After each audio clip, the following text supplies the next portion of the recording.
There's two things, predictive and agile modules that you can do. They're about 45 minutes a piece. They're called kickoff.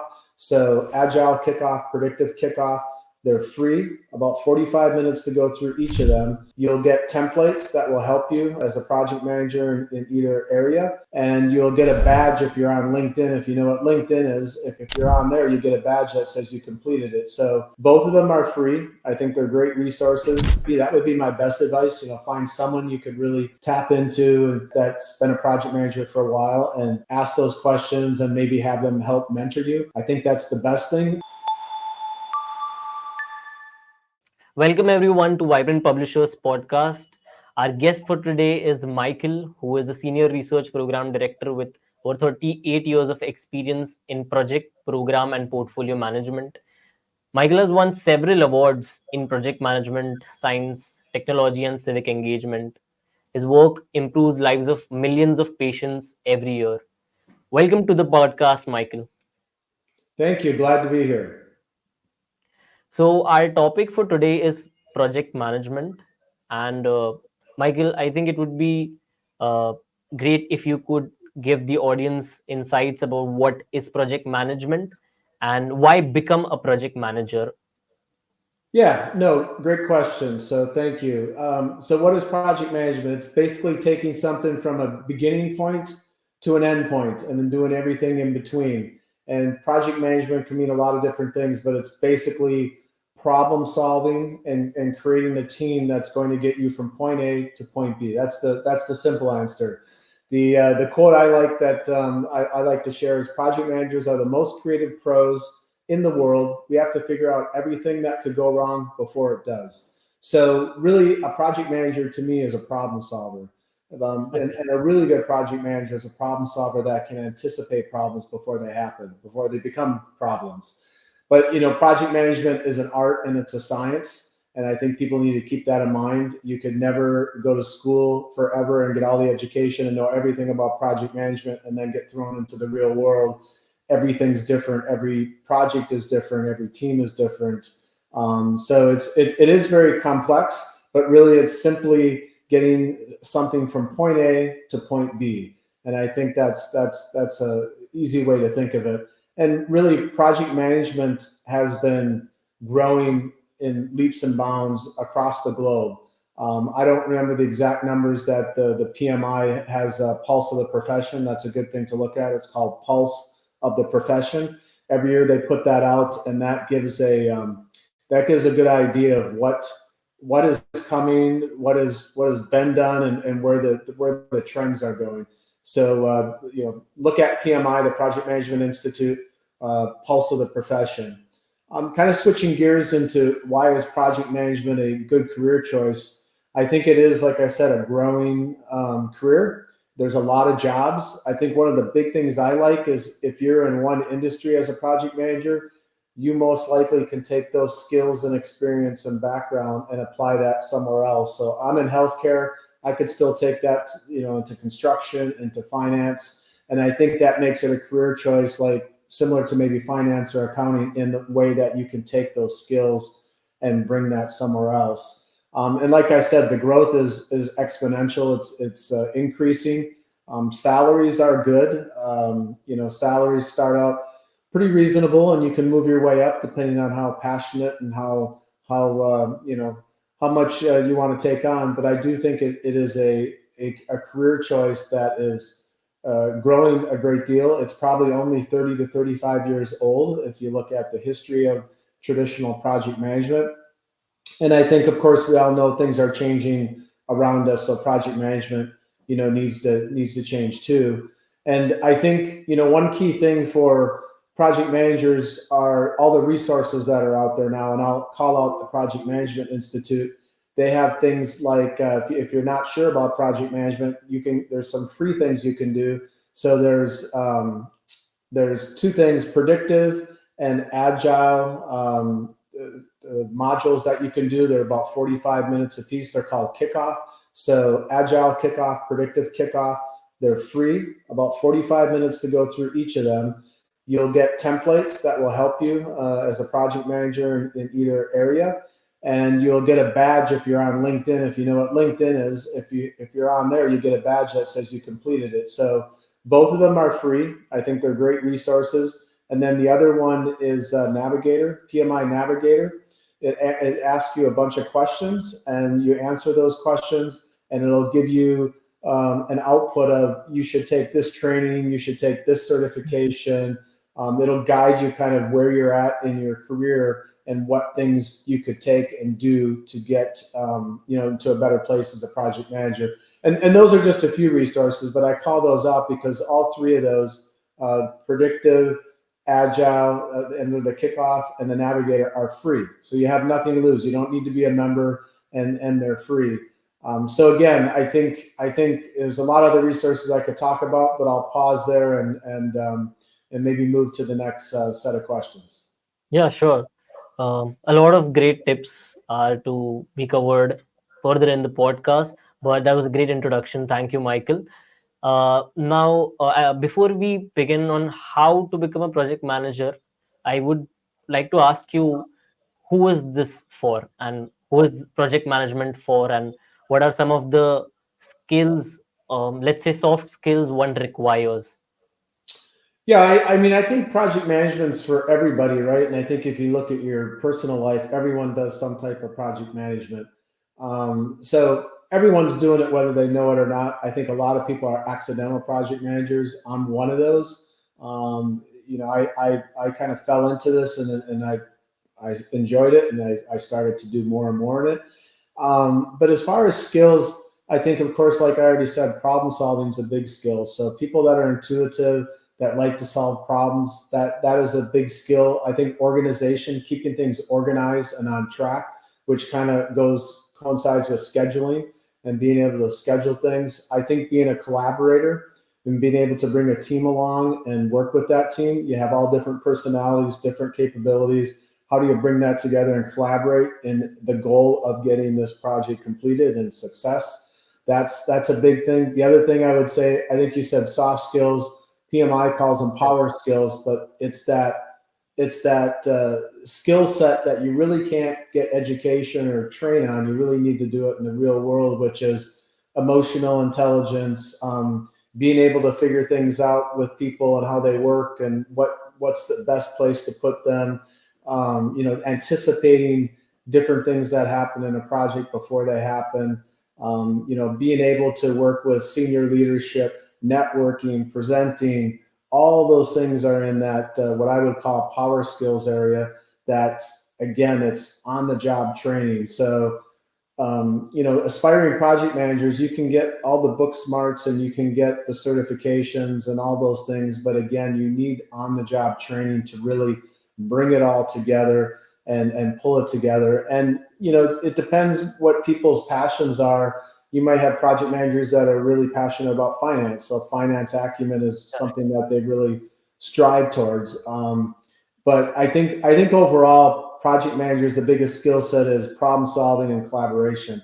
How do you bring a team of people together to solve this project and these issues to get it to the end? If it was easy, they wouldn't have it as a project. So those are the biggest things. And then I think someone has to really take inventory of their soft skills, or as PMI calls it, power skills, and see what things they need to work on, what things they're really good at, and really understand who they are and how they tick and how they can bring something to the table to move the project forward. I think that's probably one of the biggest things that a lot of project managers don't anticipate and don't think of, is what's my inventory of skills that I bring to the table I'm really good at. What are my blind sides that I'm not good at, I need to be aware of, and maybe have other team members play different roles. And then maybe there's things in between that I'm partially good at, but I need help on the outside with or team members. So it's a complicated question, but at the same time, I think some of those skills, like I laid out, are the important things that I would say you need to be aware of and somewhat good at. Got it. So now, since that's cleared, like, let's move on to the how. Uh, for the 18-year-old or a 17-year-old person watching this video, uh, let's start from the beginning. What academic qualifications are helpful for becoming a project manager? Yeah, no, good question. Again, I think academic qualifications can be as simple as just a simple bachelor's degree or even an associate's degree in business. That's an easy answer. I have a bachelor's in business with a minor in project management, and that's kind of where I started. You could, like I said, you can get a 2-year degree, you can get a 4-year degree, but I think the fact that you're interested in is really good. If you want to move from that bachelor's level, you can go into a master's of project management, and of course you can do I did a PhD in civil engineering, majoring in project management. So you can, from an academic standpoint, you can do the bachelor's, the master's, and the doctorate. So that's pretty clear, and people can find out information on that. I think it's the in between. Hey, I've got a degree in engineering or I got a degree in accounting, and how do I become a project manager? So I think that's where it gets a little more interesting and not necessarily complicated, but I think you just need to know, what areas, like I said before, you bring to the table and what are you passionate about. But from an academic standpoint, I think it's pretty straightforward. And I think a lot of universities offer project management at the undergraduate, graduate, and even at the doctorate level now. It's increased. I don't know how much percentage wise, but it's increased a lot in the last 10 to 15 years. And of course, we all know there's a lot of things on LinkedIn and on TED Talks and all kinds of Coursera, all kinds of other things that you can take to help facilitate that academic qualification. Okay, so you think that certifications are indeed important even after graduation? I think certifications can be a good thing. As someone that has a lot of certifications, I take certifications to learn. So I don't take certifications to necessarily say I have all this stuff, look at me, because to me a certification is a point in time, just like a course. And you're going to forget some of those things, but you're also going to learn some of those things and remember them. So I would say certifications are good. The gold standard from the Project Management Institute is the Project Manager Professional, the PMP. And I believe there's over 1.5 million certified PMPs right now. So that by far is the best foundational certification for an aspiring project manager. So I would highly recommend that. But if you're earlier in your career, say you're in high school or something, there's Project Ready. And then Project Ready goes to the Certified Associate Project Manager, and then it goes to the Project Manager Professional. So there's different levels, and I would even put kickoff in before Project Ready. So you could take kickoff predictive and kickoff agile, then Project Ready, then the CAPM, then the PMP. So that would be a progression maybe for someone in high school or just in college that wanted to go through and get all those things and get to the PMP. But for a professional that's maybe already doing project management, or they're a graduate, they can probably move towards the PMP. And there's a lot of resources on that. There's a lot of videos. There's a lot of help groups. There's training online. But that is the gold standard. And I believe the PMP you don't have to take at a Pearson VUE testing center. You can do that at home now online. So that makes it even more lucrative and easy to attain. But then again, there's a lot of other certifications. There's the Program Manager Professional, the PGMP. There's the Portfolio Manager Professional, PFMP, which both need about 8 years of experience. And I've taken both those. Those are really good ones once you've gotten more experience and you're into the program or portfolio area. And then there's a lot of micro certifications. PMI is doing micro certifications. So there's an agile predictive micro certification. There's construction micro certifications. And what a micro certification is, it's basically 4 hours or so of learning, and then it's a 45-minute test, and then you don't have to recertify. For the PMP, the PFMP, the PGMP, you have to recertify every 3 years with continuing education. So micro certification at PMI, you don't have to recertify.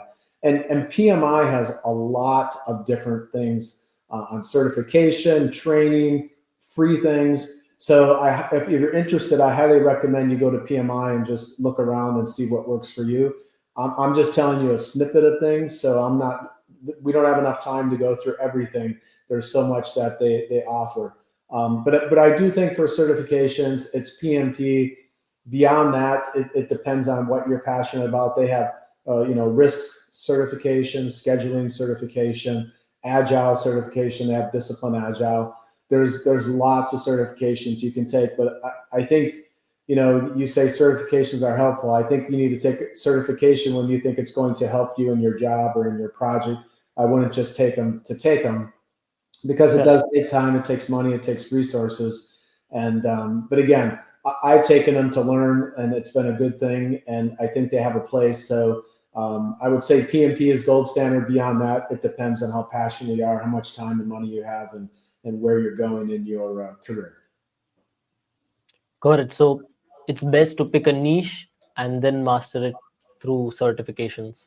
Potentially, yeah, potentially. I mean, I think you have to figure out where you want to go as a career, and that PMI Navigator will help you with that. That's a really unique tool for, especially for the early career, mid career people. So I highly recommend that. For people like me, late in my career, that PMI Navigator isn't as helpful because I'm late in my career. I'm not going to change so much, but I do highly recommend that if you're curious about where you could go or what things are out there.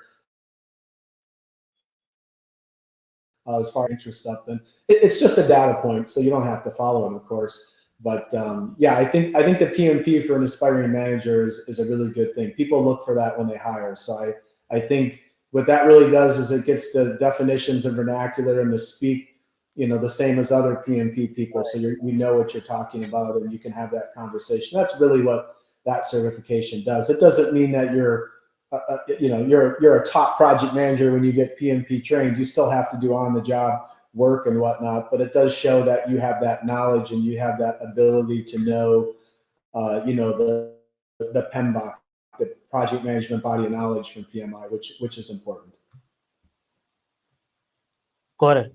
Thank you for sharing that. Now, moving on to the next step, which is, and correct me if I'm wrong, but of course, after graduation or after your post graduation degree, there's no role of a project manager directly. And so, how would someone gain project management experience uh, if they want to become a project manager, or how does one get into that field? Yeah, Bill, that's a great question. So, if someone's working, I would recommend trying to do a stretch assignment and trying to find a project at work that they could manage. Might be difficult because usually a project manager role at a an organization takes time and effort. But the other thing is maybe do volunteer work. I sit on nonprofit boards, and I've done pro bono work, and I've done projects for them. That's a great way to get noticed and get your feet, as we say here in America, get your feet wet by learning on the job. So a nonprofit would be a really good way.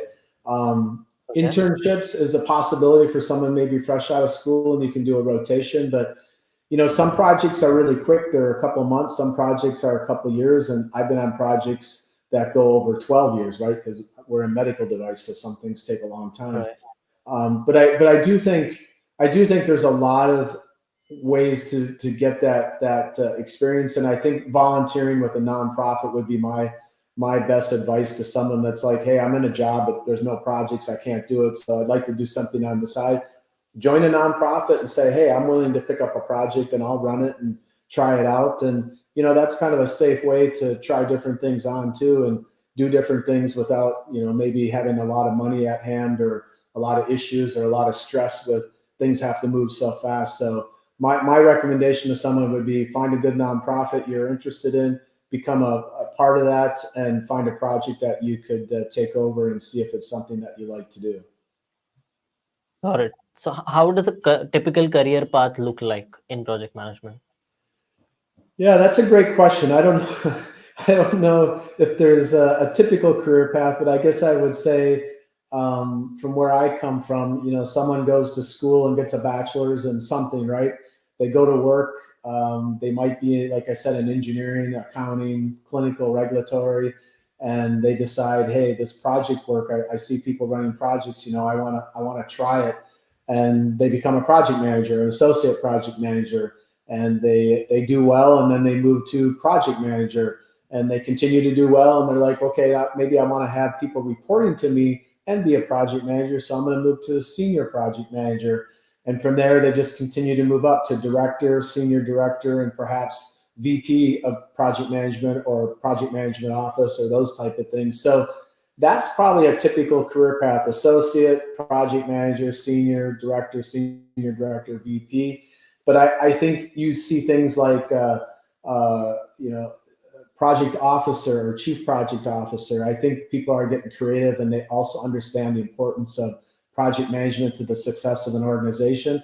So, I would say in the last 5 to 7 years, jobs at the highest level of leadership have changed and look different. So I think that's one thing that I would say from a typical career path in the last 5 to 7 years has changed. And it's a good thing, right? If you want to move up, because I think people are seeing that good project management, good portfolio management, good program management, those are things that will help a company be successful and do really good things. So yeah, a typical career path can be like I described, but there's also agile. So you could spin off into agile and do that. You could spin off into what I call project management and product management or product development, kind of the cross between the two.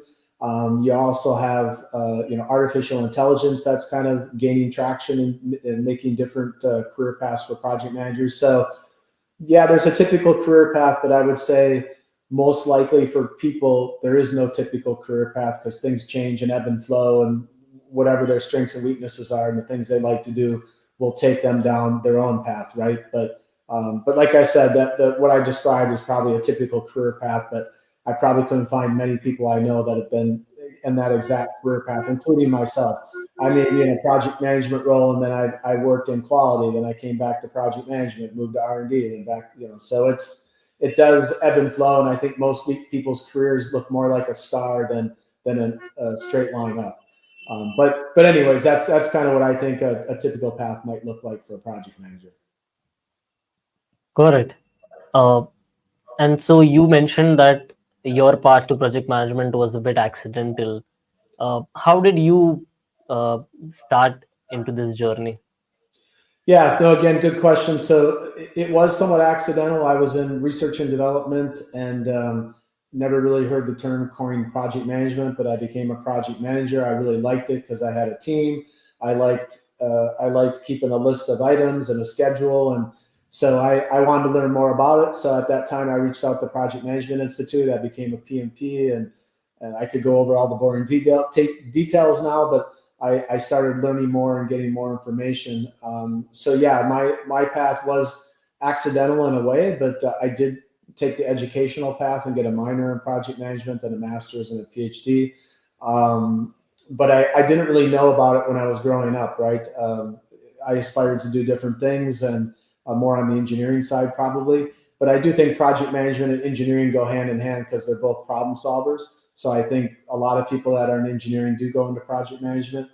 But when I say accidental, it was something I didn't know about, and I learned about it, and then I was all in, and I became a member of the Project Management Institute and just learned more. And I also started to volunteer there, which I think is important, and meet people and network and learn things and give back by volunteering.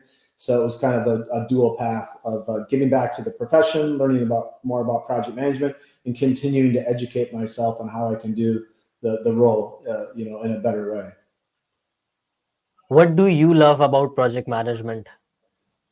I think what I love is working with the people, the teams, and the different people and the different projects. So I'm not doing the same thing typically, all the time. It changes even within a project. It changes in phases. So I'm working with different people. I get to network with people up and down. And I think I just love creating success, at the end. And for me, it's creating success for patients that need the products that we make and the services and the things that we provide. So that's what gets me jazzed is starting something and then finishing it and knowing it's going to be to the overall success of our organization and helping patients at the end. So it's a very unique thing. But in projects that aren't in my organization, it's the same thing. I like to see something complete and see that it's successful, learn what I could do better next time, and apply it on the next project. So again, I don't know everything. I'll never know everything, but I try to learn, and I try to apply things as I learn those and do things in a better way. Great. Thank you for sharing that. Now, I'd like to discuss the stressful part, or let's say, discuss about the mental health part of a project manager and how one handles stress and makes sure about their mental well-being.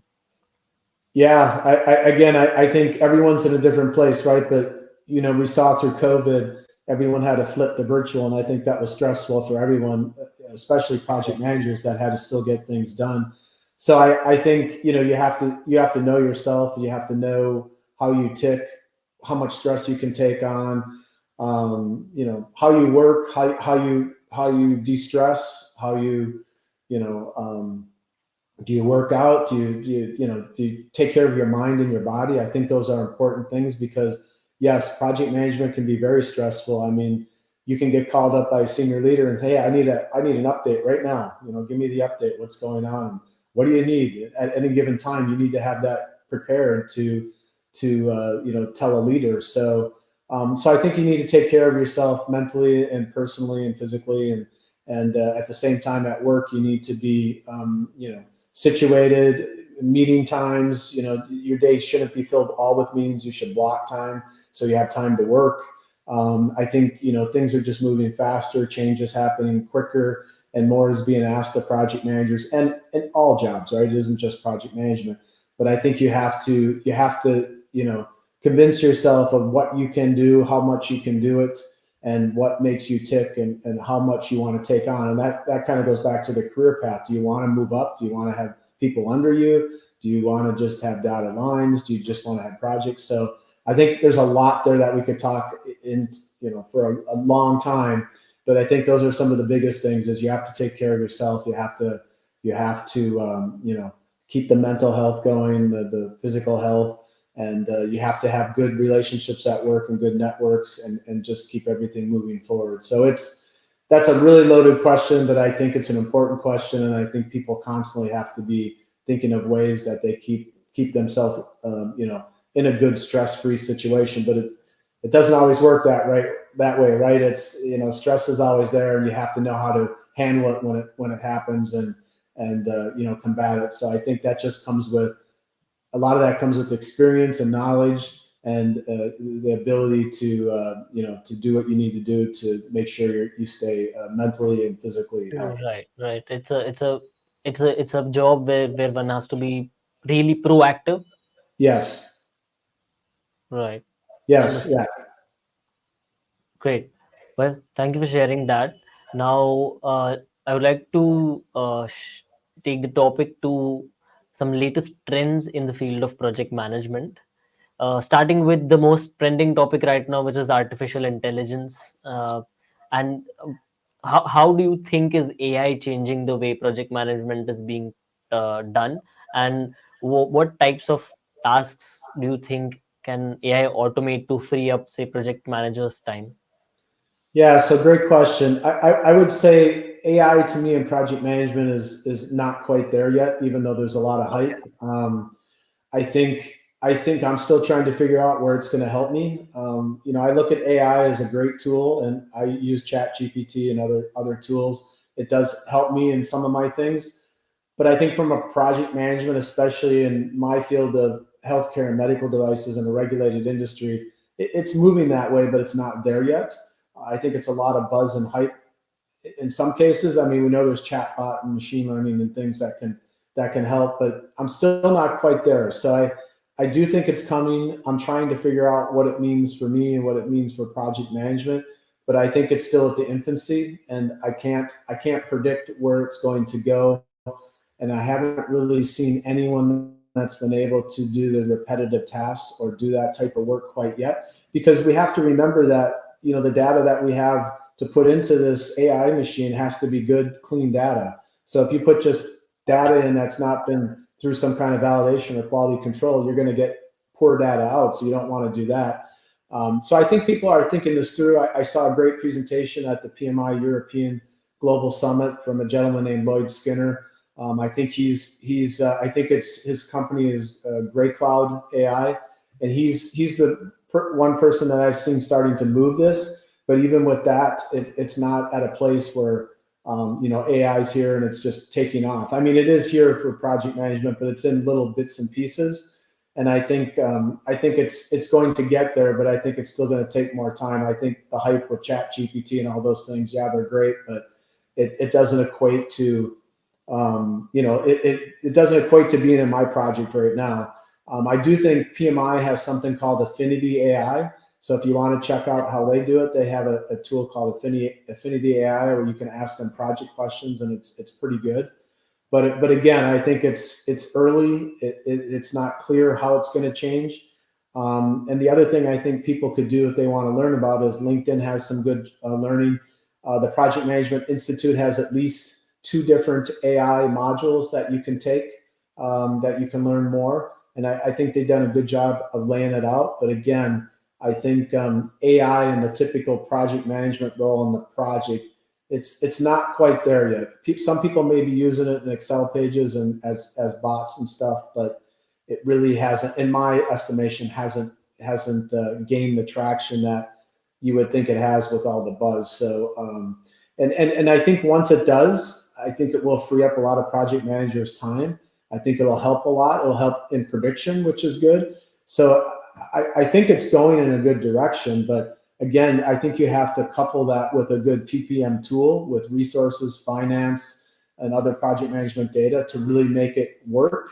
And once that can be done, it can be a fantastic tool and really help a project manager in its ability to keep a project on track and problem solving and keep the team going in the right direction. But again, I hope in a few years I see someone with a good case study, but just haven't seen it yet. And maybe I haven't looked hard enough, or I haven't been as close to it. But I have been trying to learn more and keep abreast of it. So I think I kind of know where it's at. And I know other project managers have said, yeah, we're watching, but we really haven't seen it take hold yet. But there's a lot of good discussion and good things out there that could potentially go in a direction that'll help us. The other thing I'd say too is I don't think it's taking jobs away right now. I don't think it's going to take jobs away in the next, say, 1 to 3 years. Eventually it probably will, but I think a project manager is always going to be needed because you need that touchy-feely, soft skill, power skill type person to help monitor everything. So, so anyways, that's my thoughts there. But so you mean to say emotion will plays a big part in project management, and that's why maybe AI will not be able to take over this segment? I think so. I think AI is going to definitely play a role. We all know that, but I think it's when and how, and people are trying to predict that. But at this moment, you have to prepare for AI, and you have to have the data ready, and then put the data in and get the data out. And I just haven't seen that case study yet, but it's close, right? It's going to be there. It's going to change how we do work. It already is right now with Chat GPT and the ability to get those easy things, questions answered. And but is that data always right too? I think that's the other question that a project manager has to question. Just because AI did something, is it right? How are you going to validate that? How are you going to know? And there's those type of things we have to work out. But it's definitely something that's going to change the landscape of project management and work as we know it. It's just a matter of when and how. Which problems do you hope AI will solve eventually? Well, I think for project management, I think it's on the data, right? I think it's being able to take data and predict better schedules and take data and help problem solve, so we don't have to make those touchy-feely decisions. We have more factual data, and that's going to happen sooner than later, right? But how that happens and when, I just don't know. I'm still on the fence, but I'm trying to learn, and I'm waiting for someone that can prove a case study and show me how it works, and I'm all in once I can see how I can apply it. So I'm an advocate of it. I just don't know how to take it and really make it work right now. Okay, great. Thank you for sharing your insights on that. Now, another trending topic is remote workforce that we've been seeing increase especially after COVID. So, with an increase in that, how can project managers adapt their approach to managing distributed teams? Yeah, so I did my dissertation somewhat in this area, so I've got a lot of experience, and I actually just finished a program at work for 2.5 years that was remote, and I only traveled there once. So it definitely can be done. You definitely have to change your style as a project manager. You have to make sure you have a cadence of meetings with people, and you stay on top of things a little bit more maybe than in the face-to-face environment, because you're not getting that hallway conversation or that water cooler conversation. But I think we learned from COVID and post-COVID, it can be done. I think more people are working remote. More people are doing virtual meetings, and we know it can happen and it can be successful. I just think with the remote workforce, you have to be a little more upfront of where's the guardrails. Here's what's expected. Here's what success looks like. It doesn't necessarily mean you're on your computer from 8 to 5. I think remote workforce, that's not the methodology you need to be thinking of. It's about what does success look like.